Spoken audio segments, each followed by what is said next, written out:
Dioxide by combustion of 32 grams of methane. देखें इस सवाल के अंदर मीथेन से प्रोड्यूस होने वाले कार्बन डाइऑक्साइड की बात हो रही है, तो आपको पूरे रिएक्शन की नॉलेज होनी चाहिए कि कंबस्शन ऑफ मीथेन किस तरीके से होगी। सही। और बैलेंस केमिकल इक्वेशन आपको मालूम होनी चाहिए। तो CH4 in the presence of oxygen burn होगा, कार्बन डाइऑक्साइड और 2H2O की फॉर्मेशन हो जाएगी। ठीक है, तो यहां पे हमारे पास 2O2 हो जाएगा। अब ये कह रहा है find mass of carbon dioxide by combustion of 32 grams of methane, यानी कि CH4 और CO2 का रिलेशन बनाना। अब देखिए बैलेंस केमिकल इक्वेशन में CH4 मौजूद है 16 ग्राम्स, ये इसका मोलर मास है, और कार्बन डाइऑक्साइड का मोलर मास कितना होगा 44 ग्राम्स। तो 16 ग्राम्स पे 44 ग्राम्स की फॉर्मेशन होती है, तो 32 ग्राम्स पे कितनी हो जाएगी? एग्जैक्टली डबल हो जाएगी, क्योंकि 16 पे 44 है तो 16 का डबल 32, तो 32 पे ये भी डबल हो जाएगा, और कितना हो जाएगा ये 88। तो x की वैल्यू को हम चाहें तो ऐसे कैलकुलेट कर लें।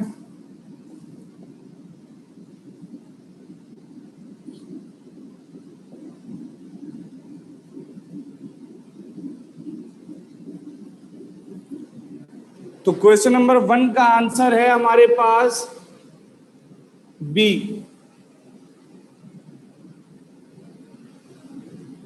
वन का आंसर है बी। फिर दूसरा सवाल इसी इक्वेशन पर है, कह रहे हैं कि find volume in decimetre cube of carbon dioxide by combustion of 32 grams of methane. अब देखिए 16 ग्राम्स पे ये 44 ग्राम्स बनता है, और 44 ग्राम्स का मतलब है 1 मोल। ठीक है, 44 ग्राम्स का कितना मतलब है, कार्बन डाइऑक्साइड कितने मोल्स बनेगा 1 मोल। 1 मोल पे इसका वॉल्यूम कितना होगा 22.4 डेसीमीटर क्यूब। यह है STP पे 22.4। ये पूछ रहा है 32 ग्राम्स यानी 2 मोल्स, तो 2 मोल्स पे कितना वॉल्यूम हो जाएगा 44.8 डेसीमीटर क्यूब। तो इसका क्वेश्चन नंबर 2 का आंसर हो जाएगा ऑप्शन सी। आगे कह रहा है सवाल क्वेश्चन नंबर 3 है कि chemistry is a branch of science which deals with, पहला स्ट्रक्चर ऑफ मैटर, दूसरा प्रॉपर्टीज ऑफ मैटर, तीसरा कॉम्पोजिशन ऑफ मैटर, चौथा ऑल ऑफ दीज। तो आंसर हो गया ऑल ऑफ दीज। फिर सवाल पूछता है कि क्वेश्चन नंबर 4 में कि the temperature of 100 degree Celsius is equal to dash kelvin. तो 100 में 273 ऐड करें तो हमारे पास बनता है 373 केल्विन। तो क्वेश्चन नंबर 4 का आंसर हो गया ऑप्शन सी। इसी तरीके से पूछ रहा क्वेश्चन नंबर 5 में the atomic mass unit is defined as. तो देखिए एटॉमिक मास को हम लोग मास नंबर भी कहते हैं, और इसकी 2 डेफिनेशंस बनती हैं। एक डेफिनेशन है कि sum of protons and neutrons, sum of protons and neutron, ये डेफिनेशन हम लोग यूजुअली रेफर रखते हैं मास नंबर के लिए। और एटॉमिक मास के लिए हम लोग ये डेफिनेशन पढ़ते हैं कि mass of the element in comparison to the mass of carbon 12 isotope. ठीक है, लेकिन हम लोग इतना ज्यादा जो है सोचते नहीं है, हम लोग एटॉमिक मास में वही मास ऑफ जो है सम ऑफ प्रोटॉन न्यूट्रॉन लिख देते हैं। बात गलत नहीं होती, बात वो भी करेक्ट है। तो जो किसी एटम का मास हम लोग कंसीडर कर रहे होते हैं वो कार्बन 12 आइसोटोप से कंपैरिजन करते हुए डिस्कस करते हैं। तो यहाँ पे 1/12 of the mass of carbon 12, तो ये क्वेश्चन नंबर 5 का हो जाएगा ऑप्शन ए।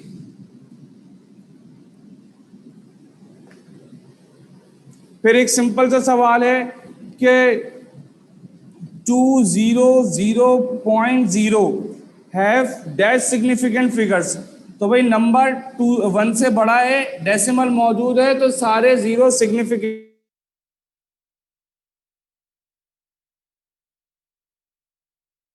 हम लोग एम्पेरिकल फॉर्मूला पढ़ते हैं। क्वेश्चन नंबर 7 का आंसर सी।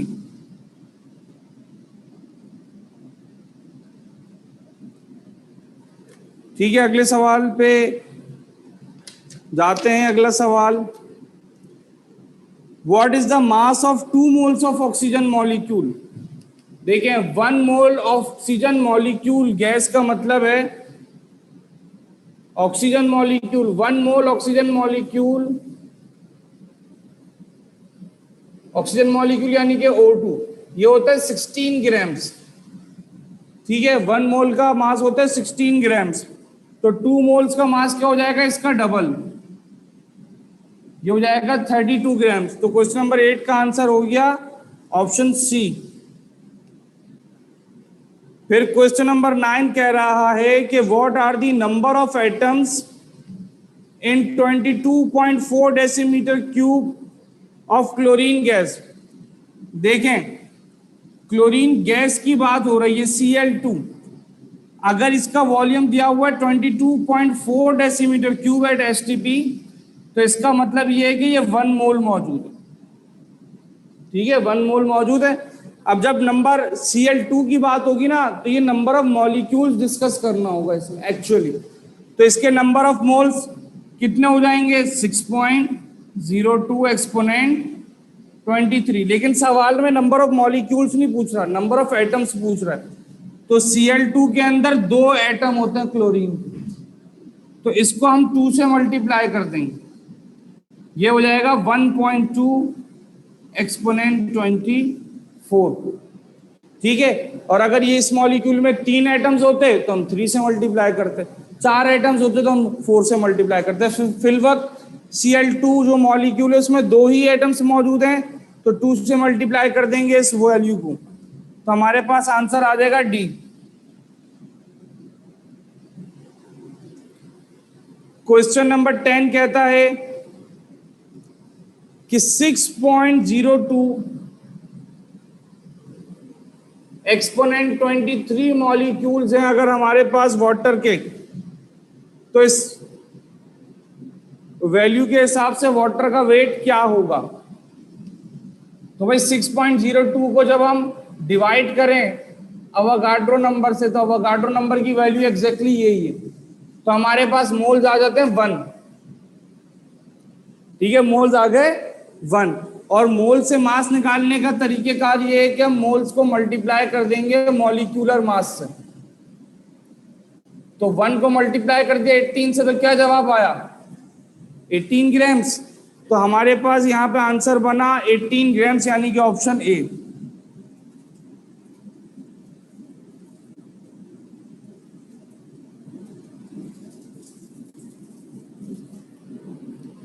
फिर क्वेश्चन नंबर 11 में कह रहे हैं कि 1 मोल ऑफ कैल्शियम कार्बोनेट का मास कितना है। कैल्शियम कार्बोनेट यानी कि CaCO3।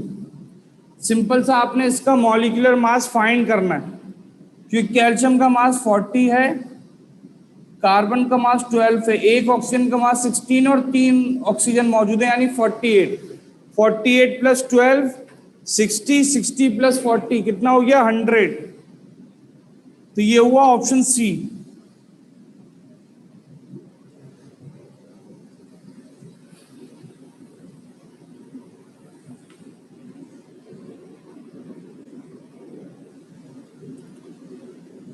अच्छा भाई, 1 मोल पे मास होता है 100 ग्राम्स, तो 50 ग्राम्स कैल्शियम कार्बोनेट के कितने मोल्स एग्जिस्ट करेंगे, 0.5 मोल्स।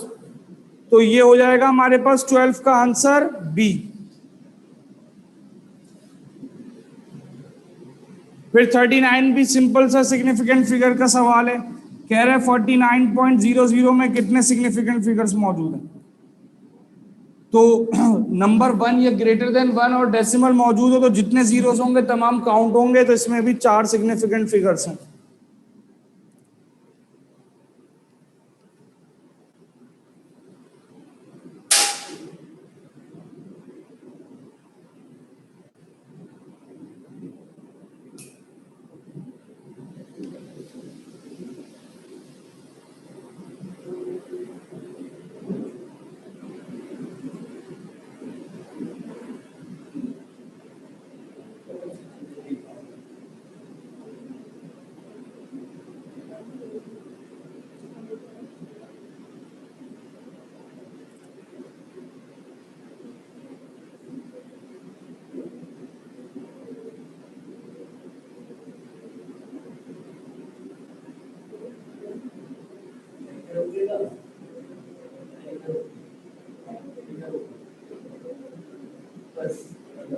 सही। चलिए बेटा अगला सवाल देखिए। अगला सवाल है कि quantitative relationship between reactant and product with the help of a balance chemical equation. तो ये कहलाया जाता है स्टोइचियोमेट्री, ऑप्शन बी। रिएक्टेंट और प्रोडक्ट के दरमियान जो क्वांटिटेटिव रिलेशनशिप होगा, जो बैलेंस केमिकल इक्वेशन के अकॉर्डिंग बनाया जाता है, वो स्टोइचियोमेट्री होता है। ठीक है भाई। फिर सिंपल सा सवाल है, कह रहे हैं कि 0.002 में कितने सिग्निफिकेंट फिगर्स मौजूद हैं। तो नंबर लेस देन 1 है, तो जो डेसिमल के 7 जीरोस होंगे उनको काउंट नहीं करेंगे। तो कितने सिग्निफिकेंट फिगर हो गए? एक सिग्निफिकेंट फिगर हो गया। इसका आंसर हो गया ऑप्शन ए। फिर पूछा जा रहा है कि 1 मोल कार्बन डाइऑक्साइड का मास कितना होगा। तो 1 मोल कार्बन डाइऑक्साइड का मास बनेगा 44 ग्राम्स। तो 16 का आंसर हो गया सी।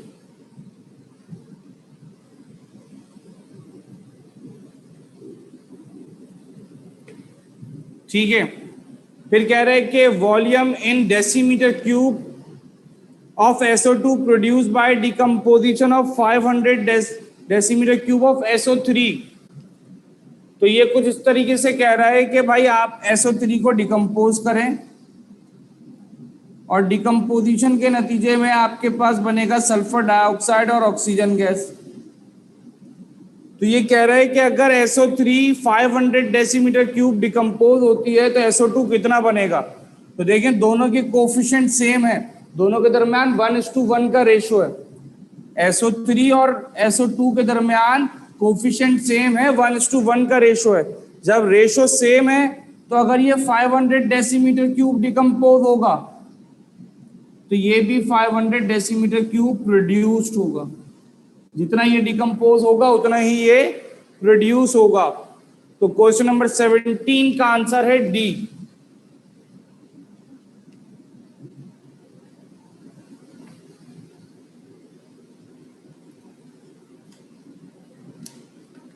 फिर पूछा जा रहा है कि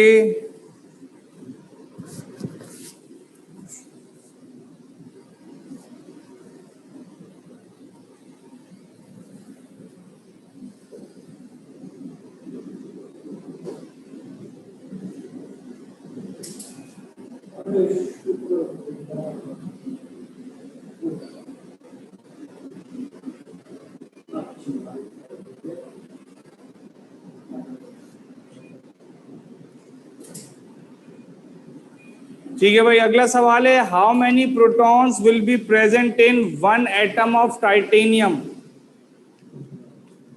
टाइटेनियम को अगर देखें तो टाइटेनियम का एटॉमिक नंबर क्या होता है? 22। तो एक टाइटेनियम में कितने प्रोटॉन्स मौजूद होंगे? जितना एटॉमिक नंबर है उतने ही प्रोटॉन्स मौजूद होंगे। तो इसका आंसर हो जाएगा ऑप्शन बी 22।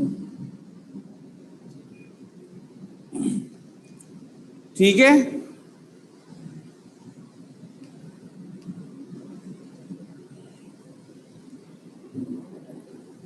उसके बाद क्वेश्चन नंबर 19 में बहुत सिंपल सी बात है, कह रहे हैं कि Avogadro number means 1 mole of any substance contain dash particles.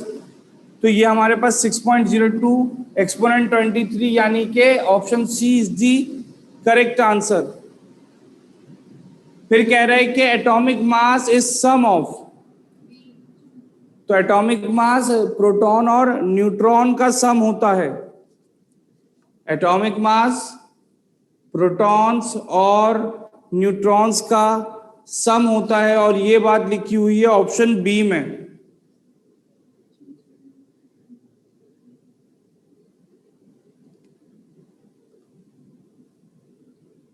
ठीक है, ये बात लिखी हुई है ऑप्शन बी में। तो क्वेश्चन नंबर 20 का आंसर हो जाएगा ऑप्शन बी।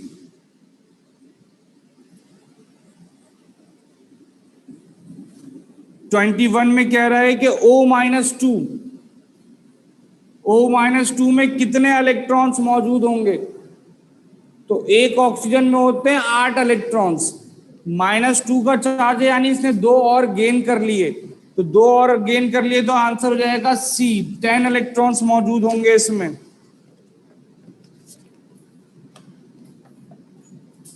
फिर सिग्निफिकेंट फिगर के बहुत सारे सवाल और बहुत सिंपल सिंपल से सवाल आते हैं, ठीक है। डिस्कस करते हैं इन तमाम को। पूरा सिग्निफिकेंट फिगर का टॉपिक इसमें रिवाइज हो जाएगा, ठीक है भाई। कह रहे हैं कि 5.0020 में कितने सिग्निफिकेंट फिगर्स हैं?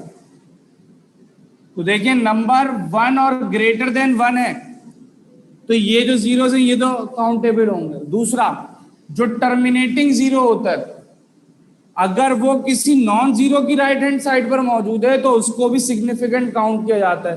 तो 1, 2, 3, 4 और 5, तो ये हो गया आंसर हमारे पास ऑप्शन डी।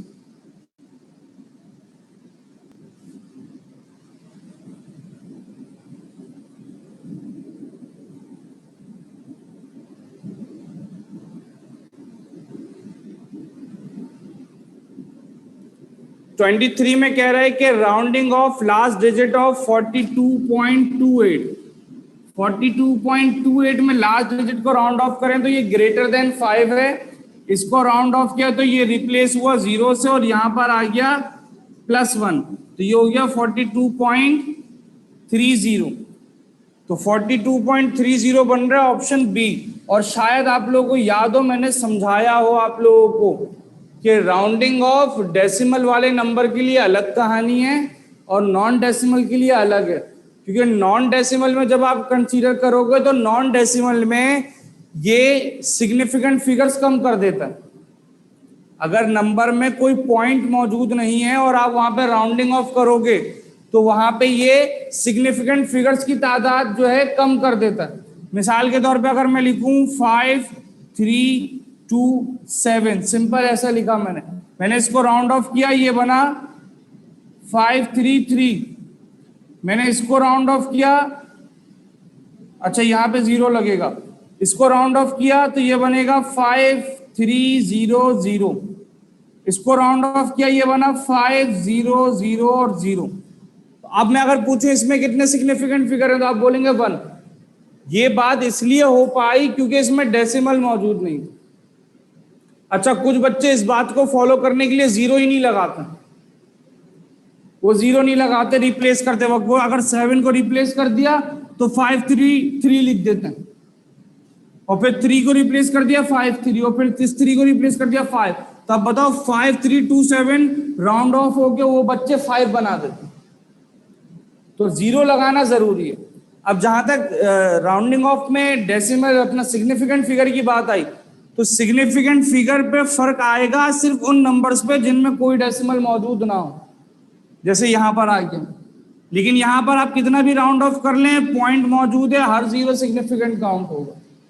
तो जो डेसिमल वाले नंबर है उनमें सिग्निफिकेंट फिगर में कोई चेंजेस नहीं आते। क्वेश्चन नंबर 24 देखिए, लिखा हुआ है 1.6 एक्सपोनेंट -19 में कितने सिग्निफिकेंट फिगर्स हैं? तो आप जानते हैं एक्सपोनेंट को तो पढ़ना ही नहीं है, तो जो बेस बची 1.6, 1.6 में 2 सिग्निफिकेंट फिगर हैं, तो ऑप्शन बी।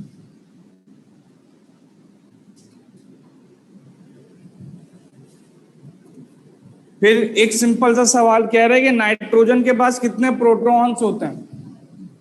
तो नाइट्रोजन का एटॉमिक नंबर 7 है, तो प्रोटॉन भी इसके पास कितने होंगे? 7 होंगे।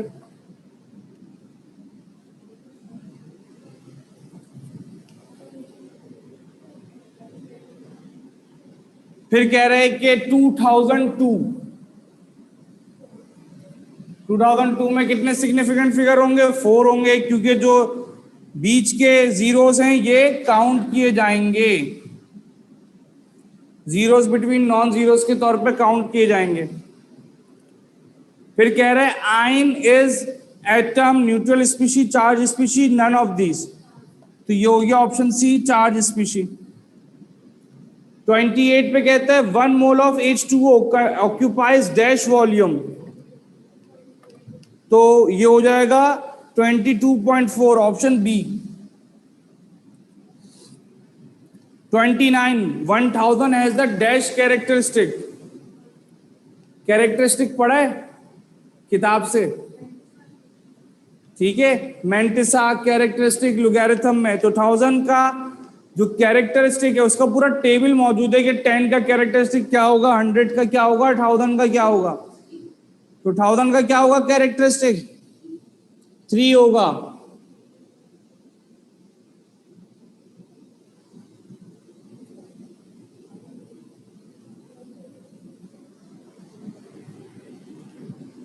तो यहां पे हो जाएगा ऑप्शन सी। फिर क्वेश्चन नंबर 30 कह रहे हैं कि which will have the characteristic 1 10।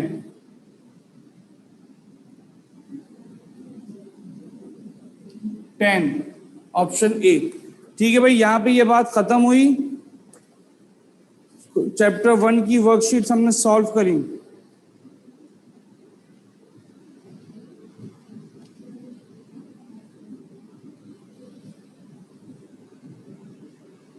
अच्छा, क्वेश्चन नंबर 8 के हवाले से सुन लें, आप दोनों ने भी नहीं बताया मुझे। 1 मोल ऑफ ऑक्सीजन मॉलिक्यूल में कितना ग्राम मौजूद होगा, कितना होगा 32 ग्राम। तो 2 मोल्स के लिए हो जाएगा 64, और मेरे ख्याल से मैंने 2 मोल्स के लिए 32 बोला था उस वक्त। तो क्वेश्चन नंबर 8 कहाँ है, ये रहा डी।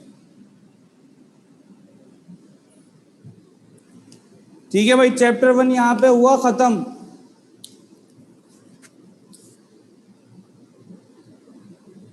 अब बताइए, थोड़े मुश्किल करवा दूं बेटा, जिस लेवल के एनटीएस पे अब आने वाले हैं उसी लेवल के करवाऊंगा ना। ये वर्कशीट स्पेशली 2020 के लिए हम लोगों ने दी है। ये जो मेरी आटो चैप्टर की वर्कशीट्स हैं ये इसी साल मिली हैं, वरना लास्ट ईयर की वर्कशीट्स बिल्कुल डिफरेंट थी। तो पैटर्न देखकर आप लोगों को करवाया जाएगा। ठीक है भाई, चैप्टर 7 और चैप्टर 3 की फरमाइश आ रही है।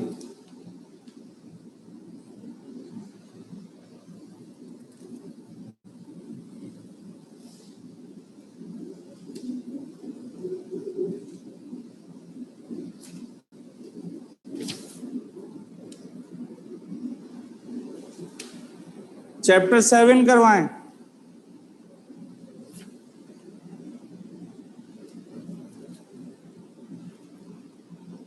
आज से ही स्टार्ट करवा दें या नेक्स्ट क्लास का वेट करें।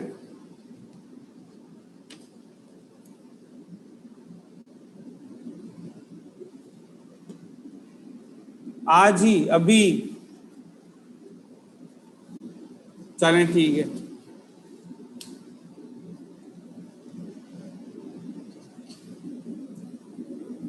चैप्टर 7 अभी चल रहा है, खत्म हो गया, खत्म हो गया। नहीं नहीं सर, मुझे वैसे भी अभी जाना था बोर्ड। ठीक है, चैप्टर 7।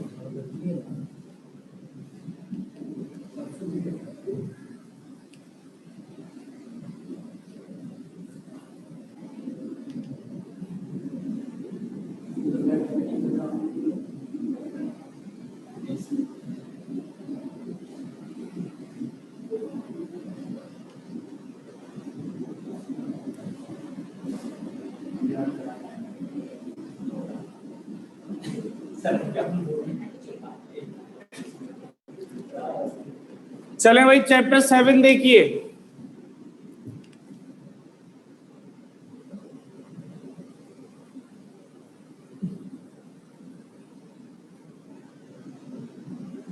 चैप्टर 7 में पहला सवाल, can aqueous solution of methanol in water has vapour pressure equal to that of water, equal to that of methanol, more than that of water or less than that of water। Correct। क्या होगा? Chapter 7 में एक topic पढ़ा होगा आप लोगों ने, colligative property, याद है? पढ़ा था ये टॉपिक, कॉलिगेटिव प्रॉपर्टी।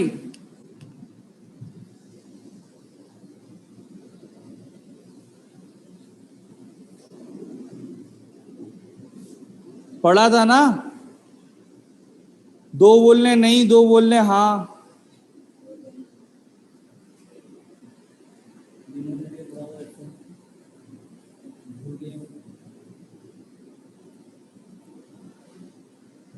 चैप्टर 7 का एक टॉपिक है कॉलिगेटिव प्रॉपर्टी। कॉलिगेटिव प्रॉपर्टी से मुराद होती हैं वो प्रॉपर्टीज जो नंबर ऑफ मॉलिक्यूल्स पे डिपेंड करती हैं।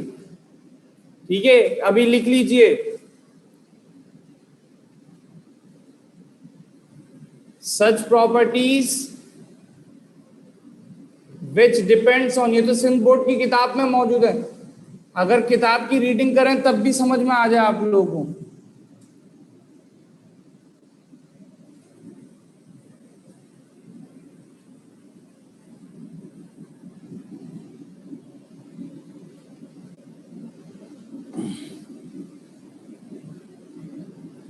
तो कॉलिगेटिव प्रॉपर्टीज से मुराद होता है ऐसी प्रॉपर्टीज जो नंबर ऑफ मॉलिक्यूल्स पे डिपेंड करें, नॉट ऑन देयर नेचर। अब ये नंबर ऑफ मॉलिक्यूल्स पे डिपेंड करने वाली क्या बात है कि मिसाल के तौर पे आपके पास एक बीकर है, उस बीकर में कोई समझ लें वाटर है, इस बीकर में हमारे पास है वाटर, सपोज कर लीजिए,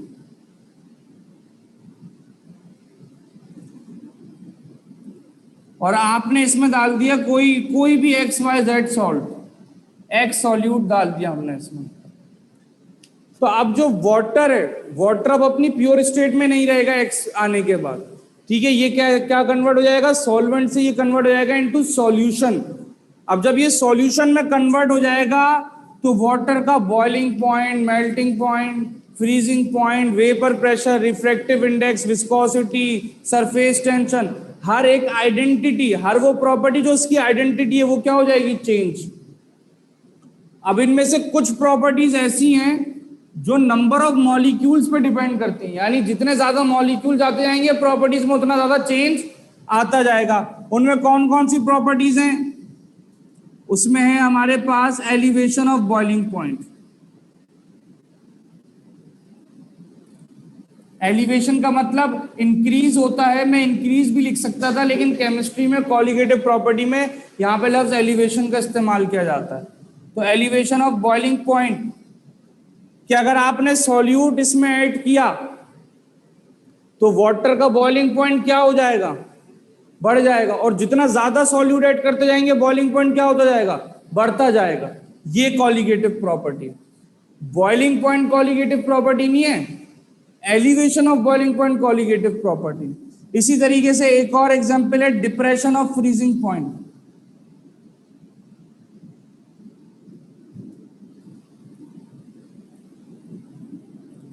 फ्रीजिंग पॉइंट में कमी आ जाना, ये कॉलिगेटिव प्रॉपर्टी, और जितना ज्यादा सॉल्यूट ऐड करेंगे फ्रीजिंग पॉइंट उतना कम होता जाएगा। याद रहे, मैं दूसरी बार ये बात कह रहा हूं, अभी थोड़ी देर पहले कही, अभी दोबारा कह रहा हूं, बॉइलिंग पॉइंट या फ्रीजिंग पॉइंट कॉलिगेटिव प्रॉपर्टी नहीं है। बॉइलिंग पॉइंट का इजाफा होना ये कॉलिगेटिव प्रॉपर्टी है, या फ्रीजिंग पॉइंट का कम हो जाना ये कॉलिगेटिव प्रॉपर्टी। तीसरी colligative property lowering of vapour pressure. Vapour pressure में कमी आ जाना, वेपर प्रेशर में कमी आ जाना, यानी कि अगर मैं यहां पे एक्स सॉल्यूट डालूंगा तो वाटर का वेपर प्रेशर क्या होगा, कम हो जाएगा। और चौथी प्रॉपर्टी है ऑस्मोटिक प्रेशर। ये प्रॉपर्टी है राइज ही सॉल्यूट के आने से करती है, इसमें एलिवेशन डिप्रेशन का जिक्र करना जरूरी नहीं है। ठीक है, टोटल ये 4 प्रॉपर्टीज हैं कॉलिगेटिव प्रॉपर्टीज की हेडिंग में, ये 4 एग्जांपल्स हैं।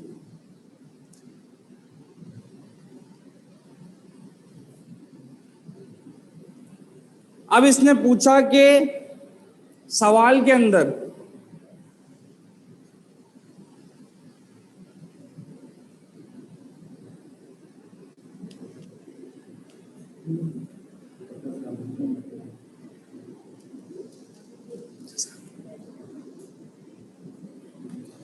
अब सवाल में ये पूछ रहा है कि जो मिथेनॉल का एक्वस सॉल्यूशन है, यानी कि मिथेनॉल का एक्वस सॉल्यूशन कैसे बनेगा कि आपके पास वाटर था, उसमें आपने मिथेनॉल ऐड कर दिया तो वो एक्वस सॉल्यूशन बन गया।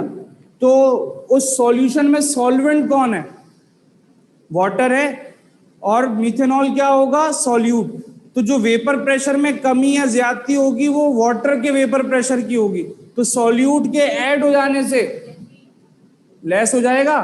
तो पहले सवाल का जवाब है ऑप्शन डी।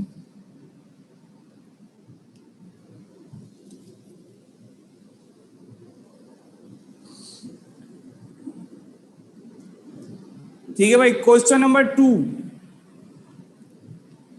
क्वेश्चन नंबर 2 कह रहा है क्या हाइड्रोलिसिस ऑफ पोटेशियम एसीटेट कौन सा सॉल्यूशन बनाएगा? पोटेशियम एसीटेट दिखने में कुछ ऐसा होता है, ठीक है। और जब इसको हाइड्रोलिसिस में लेके जाएंगे तो हाइड्रोलिसिस का मतलब है वाटर की प्रेजेंस में ये स्प्लिट हो, और स्प्लिट होने के नतीजे में पीएच में चेंजेस आए, ये हाइड्रोलिसिस होता है। तो हमारे पास बन जाएगा एसिटिक एसिड और KOH।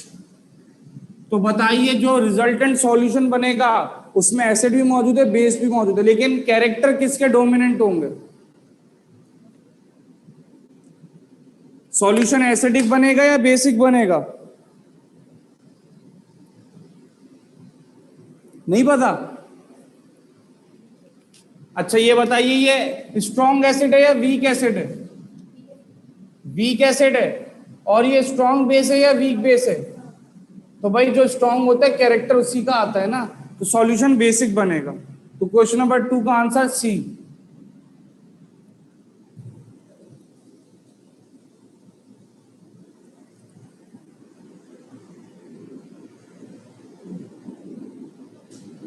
हैरत हो रही है हाइड्रोलिसिस के सवाल में, आप लोगों ने इस तरीके से मुझे जवाब दिया। अच्छा भाई तीसरा सवाल है, which one of the following salt will not hydrolyse?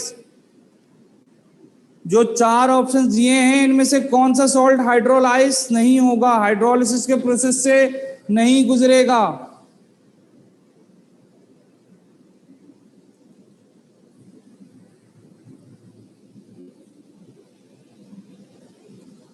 तो भाई हाइड्रोलिसिस का मतलब है वाटर की प्रेजेंस में टूटना और पीएच में चेंज आना। तो इसमें से कौन सा सॉल्ट ऐसा है जो वाटर की प्रेजेंस में टूटेगा भी तो पीएच में चेंज नहीं आएगा?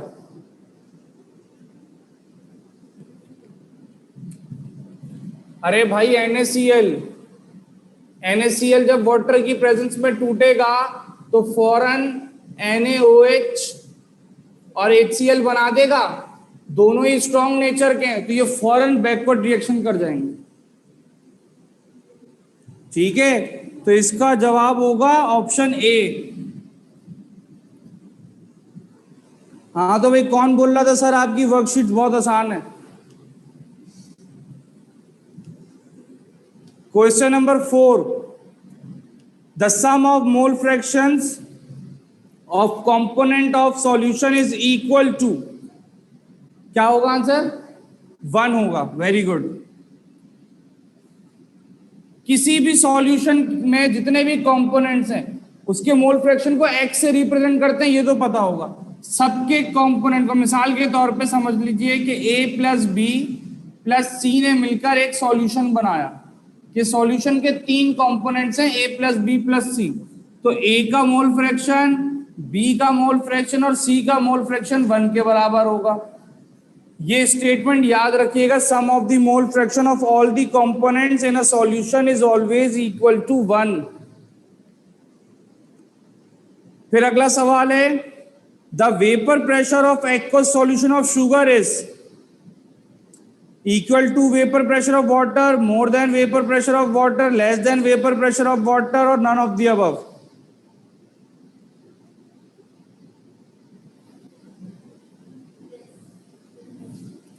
बेटा चैप्टर 7 की वर्कशीट हार्ड नहीं है, आप लोगों ने तवज्जो नहीं दी, वरना सारी वर्कशीट्स स्पेशली 2019 वाले पैटर्न को देखते हुए बनाई गई हैं कि न्यूमेरिकल कम से कम हो और जो हो वो ज्यादा मुश्किल ना हो।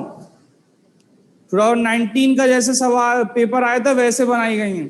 ठीक है भाई, less than the vapour pressure of water, 5 का आंसर हो गया सी। फिर कह रहा है कि when NaCl is dissolve in water, melting point decreases, boiling point increases, और क्या है, both melting and boiling point decrease, none of the above. देखें मेल्टिंग पॉइंट पे फर्क पड़ेगा जरा, मेल्टिंग पॉइंट पे कोई फर्क पड़ेगा अगर NaCl वाटर में डिसॉल्व होता है? फर्क पड़ेगा? कैसे पड़ेगा? जब वो डिसॉल्व हो जाएगा तो सॉल्यूशन हो गया, सॉल्यूशन पे मेल्टिंग पॉइंट थोड़ी पड़ा जाता है, मेल्टिंग पॉइंट तो सॉलिड स्टेट पे पड़ा जाएगा। और अगर आप एक गिलास पानी में नमक घोल दें तो आपके पास वो तो सॉलिड स्टेट से कन्वर्ट हो गया, लिक्विड स्टेट में आ गया, तो अब मेल्टिंग पॉइंट नहीं पड़ा जाएगा, सिर्फ और सिर्फ बॉइलिंग पॉइंट पड़ा जाएगा। और बॉइलिंग पॉइंट में क्या फर्क आता है? इंक्रीज। तो ऑप्शन बी।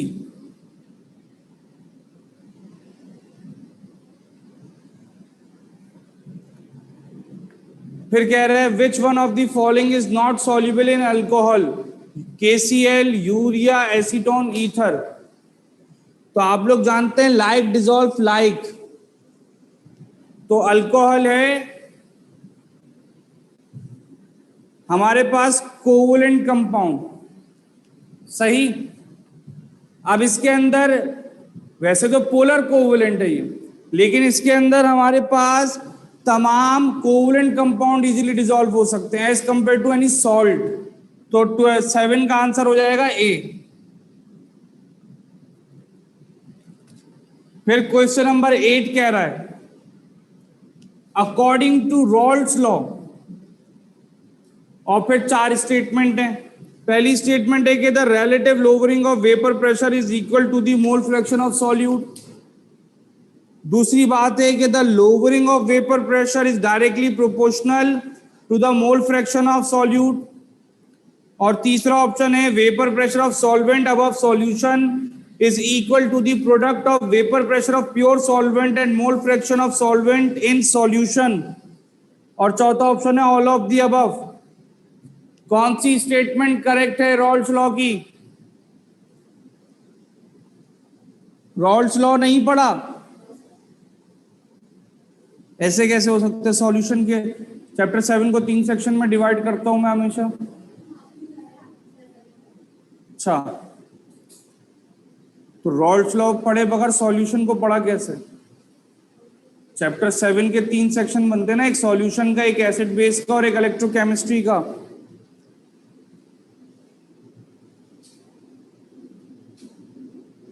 ठीक है, तो सॉल्यूशन को जब आप पढ़ोगे तो आपने कॉलिगेटिव पढ़ना, प्रॉपर्टी पढ़ना जरूरी है। कॉलिगेटिव प्रॉपर्टी में एक पॉइंट आता है लोअरिंग ऑफ वेपर प्रेशर। ये कैसे आया? ये रॉल्स लॉ के जरिए तो ये पॉइंट बना है यहाँ पे। ये जो एग्जाम्पल है कॉलिगेटिव प्रॉपर्टी की, ये हमने अपनी मर्जी से थोड़ी लिखी है यहाँ पे, ये रॉल्स लॉ ने प्रूव करके दिया है कि वेपर प्रेशर हमेशा कम होता है। ठीक है, चलें इतना तो लिख लें कि भाई ये जो रॉल्स लॉ है ना, तो ये जो 3 ऑप्शन है ये तीनों इसकी स्टेटमेंट है, और तीनों ही स्टेटमेंट्स आपको पढ़नी है। रॉल्स लॉ में हमें 3 स्टेटमेंट्स पढ़नी होती हैं। जो ऑप्शन सी है वो पहली स्टेटमेंट है, ऑप्शन सी पहली स्टेटमेंट है, ऑप्शन बी दूसरी स्टेटमेंट है, और ऑप्शन ए सबसे मॉडर्न स्टेटमेंट है। ठीक है, तो रॉल्स लॉ में ये चारों स्टेटमेंट पढ़ी जाती, तीनों स्टेटमेंट पढ़ी जाती हैं।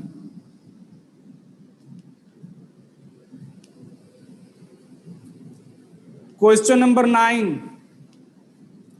कहता है कि the number of water of crystallization of MgCl2, MgCl2 से कितने वाटर मॉलिक्यूल जाके क्रिस्टलाइज होते हैं?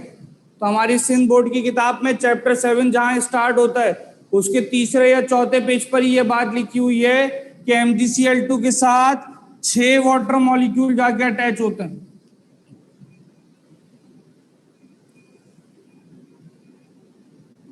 फिर लिखा हुआ है कि भाई colligative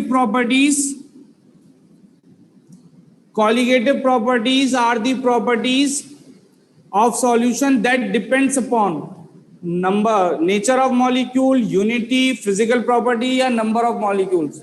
number of molecules, option D.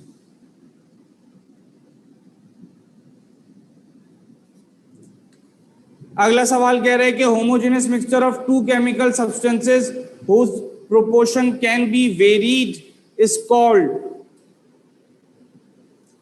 दो केमिकल सब्सटेंसेस को मिलाकर अगर हम एक होमोजेनस मिक्सचर बनाएं और दोनों ही सब्सटेंस की जो प्रोपोर्शन है यानी जो अमाउंट है वो चेंज हो सकती हो, तो इसको हम क्या बोलेंगे? अगर यहाँ पे लव्स टू केमिकल सब्सटेंस नहीं इस्तेमाल होता तो हम सॉल्यूशन कह देते हैं, लेकिन चूंकि टू का लफ्ज इस्तेमाल होगी तो बाइनरी सॉल्यूशन होगा। इंटीरियर सिंध में इससे मिलती जुलती एक डेफिनेशन आई थी, वो ये था कि homogeneous mixture of a solute and a solvent is called.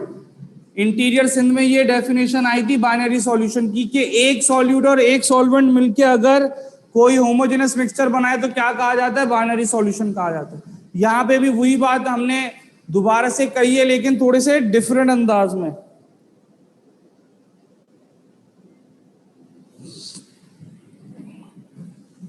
ठीक है, क्वेश्चन नंबर 12, सॉल्यूशन में have units molarity, molality, mole fraction या all of the above? All of them, obviously all of them. 13, number of moles of solute per liter of solution is called? moles per liter होता है molarity, option A. फिर कह रहे हैं number of moles of solute per KG of solvent, moles per mass क्या होता है? Molality, option सी।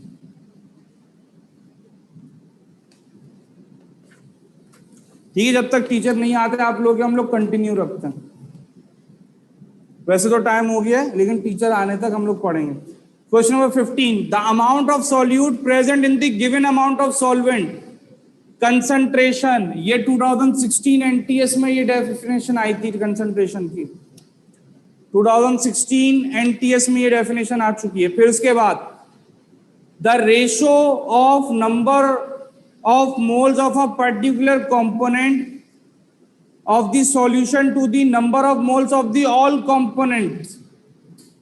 देखिए मिसाल के तौर पे ये हमारे पास एक सॉल्यूशन है जो 3 कंपोनेंट से मिलके बना है। अगर मैं ए के मोल्स को टोटल मोल्स के साथ डिवाइड कर दूं जैसे इसने कहा है यहां पर, तो ये क्या बनेगा? Mole fraction. ठीक है, तो क्या होगा इसका आंसर? Option D.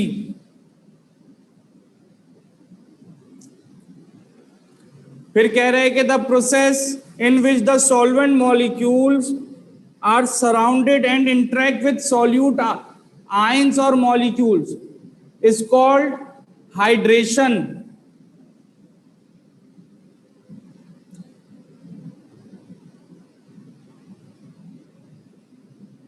ठीक है, यहां पे लफ्ज सॉल्वेंट मॉलिक्यूल्स इस्तेमाल हुआ है, तो ये सॉल्वेशन आप कंसीडर करें इसको। अगर वाटर का स्पेसिफिक जिक्र होता तो हाइड्रेशन होता, लेकिन इस वक्त ये सॉल्वेंट मॉलिक्यूल्स लिखा, ये सॉल्वेशन होगा। ठीक है, तो आज की क्लास को हम यहीं तक रखते हैं। इंशाल्लाह नेक्स्ट क्लास में फर्दर डिस्कशन करेंगे। क्वेश्चन नंबर 17 तक हमने चैप्टर 7 की वर्कशीट डिस्कस कर ली है। ठीक है बच्चों, अल्लाह हाफिज।